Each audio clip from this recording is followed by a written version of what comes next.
ফাঁসি দিয়ে মারা গেছে যে ওই এদিকের এক মহিলার লোক অবৈধ সম্পর্ক আসলো, এটার কারণ হইতে মারা গেছে।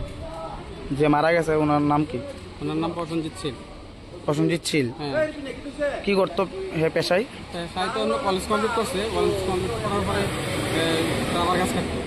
অবৈধ সম্পর্ক আসতো আপনারা কিভাবে বুঝতে পারছেন? আজকে রাত্রে মোবাইলের ফটো দেখে বুঝি আর কি। কার লোক আসলো অবৈধ সম্পর্কটা জানতে পারছেন? প্রদীপ পালের বউ আর কি, প্রদীপ পালের বউর লোক। কালকে রাত্রে কটার সময় ঘটনাটা? কালকে রাত্রে মারা গেছে 10টা 11টা মনে বাজবো অনুমান, আমি এটা ঠিক করতে পারি। কি হয়েছিল কালকে হের সঙ্গে? অ্যাকচুয়ালি এর সঙ্গে কালকে তো তারা বাড়িতেই আসিল 10টা পর্যন্ত থাকার পরে আমার ভাই আবার ওই বাজারে একটা ইয়ে আছে, দোকানদারি করে তো পাহারা দিতে যাইব, তার ফোন করে আনছে। আনানোর পরে কইছে যে বাটার খাইতো এই জায়গাতে একটু কথা কাটা হয়েছে, তারা আবার করে এত দেরি করে এস করে তারা বাড়ির থেকে এরপরে এই করবো এটা কইছে। এরপরে তারা বাড়ির থেকে ওই মহিলার ছেলে আইছে, ছেলেরা দেখাই আনছে, আর ছেলেরা যেটা আইছে সায়ন পাল আর দিলীপ পাল, তারা এসে তারাও বুঝাই সায়ন পাল আর তার জেঠা সায়ন পালের জেঠা দিলীপ পাল, এই দুজন আইসে আমরা বাড়ি আইসা তারা লোক কথাবার্তা কইছে। কথাবার্তা কওয়ানোর পরে তারা কইছে তোমরা একটু বুঝাই কও তো এইটা করে দিল। এই কথা কওয়ানোর পরে তারা কইছে যে সায়ন পালও কইছে, সায়ন পালের জেঠাও মনে কইছে যে তুই কালকের থেকে আর আমরা বাড়ি যাইস না। এই কথার পর থেকে তারা তো কথার তো কয়ে গেছে। এরপর থেকে কি হয়েছে? এরপর থেকে তো আমার ভাইও গেছে গা, তারপরে কইছে বাড়ি থাকতো তে ঘুমাইব, তো ঘুমাইতেও গেছে। তো বোনের লোক একটু ঘুমাইছে, ঘুমানো মানে তার ছোটো বোনের লোক আর কি কয় বাই তুই আর আমার লোক ঘুমা দিতে যে তো উঠে হয়ে দিছে। ঘুমানোর পরে তারা গেছে গা, ভাইও গেছে গা। এরপরে একটু পরে দেহে তে নাই গো।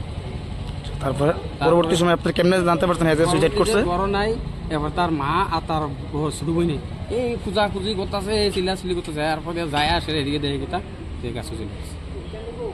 এরপর কটার সময় দেখতে পেয়েছেন আপনারা হেরের ঝুলন্ত অবস্থায়? ঝুলন্ত অবস্থা 11টা মনে ভালো, 11টা রাত্র 11টা। এখন আপনারা পরবর্তী সময় কই আছেন? পরবর্তী সময় থানা গেছে, থানার পরে থানা যাইছে, থানা সহকারে না বিশ্রান্ত হসপিটাল লয়েছে। এখন আপনি কি চাইতেছেন? আমরা চাইতেছি এটা সুষ্ঠু বিচার যাতে হয়।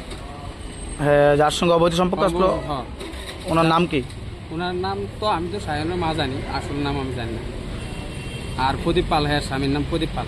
যে মহিলার সঙ্গে অবৈধ সম্পর্ক আসলো, হ্যাঁ মারা যাওয়ার আগে কি কোনো কিছু সুসাইড ডায়েরি কোনো কিছু লেখা যায়? তো দেখাইছি তো আমি সুসাইড ডায়েরি দেখাইছি।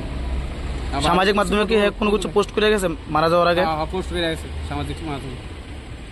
এই পোস্ট দেখেই তো আমি কইতাছি। হ্যাঁ, বাড়িটা কোন জায়গাতে বর্তমানে? আরে চাটার্জি কলোনি, চাটার্জি কলোনি। কোন থানার অন্তর্গত? বিশ্রামগঞ্জ থানা। স্বপ্নের বাড়ি কিনবেন ভাবছেন? দেরি না করে চলে আসুন আরবি কনস্ট্রাকশনে। অত্যাধুনিক সুযোগ সুবিধা সহ আপনার সাধ্যের মধ্যে ফ্ল্যাট পাবেন আমাদের এখানে। রয়েছে ব্যাংক লোনের সুবিধাও। আগরতলার সার্কিট হাউস, দুর্গা চৌমুহনী, প্রগতি রোড ও কলেজ টিলার মূল সড়কের পাশে। কলকাতার নাগের বাজার, কৈখালী, মালিবাগানে রয়েছে আমাদের ফ্ল্যাট। প্রতিটি ফ্ল্যাটে রয়েছে পার্কিং ও লিফটের সুবিধে, পরিশোধিত পানীয় জল, জেনারেটর সহ আলাদা ট্রান্সফরমার। তাছাড়াও নিরাপত্তার জন্য থাকছে দিবারাত্রি সিকিউরিটি গার্ড, রয়েছে সিসি ক্যামেরার নজরদারিও। তাহলে দেরি না করে আজই যোগাযোগ করুন আরবি কনস্ট্রাকশনে। আমাদের ঠিকানা আরবি construction, Jhuma Chakraborty, circuit house, পুরনো রাজভবনের পিছনে। যোগাযোগ 8787495180 এবং 9436123139 এই নাম্বারে। জুড়ে থাকে বাঁধন আপনার চেয়েও আপন, জুড়ে থাকে বাঁধন আপনার চেয়েও আপন, আপনার চেয়েও আপন। সব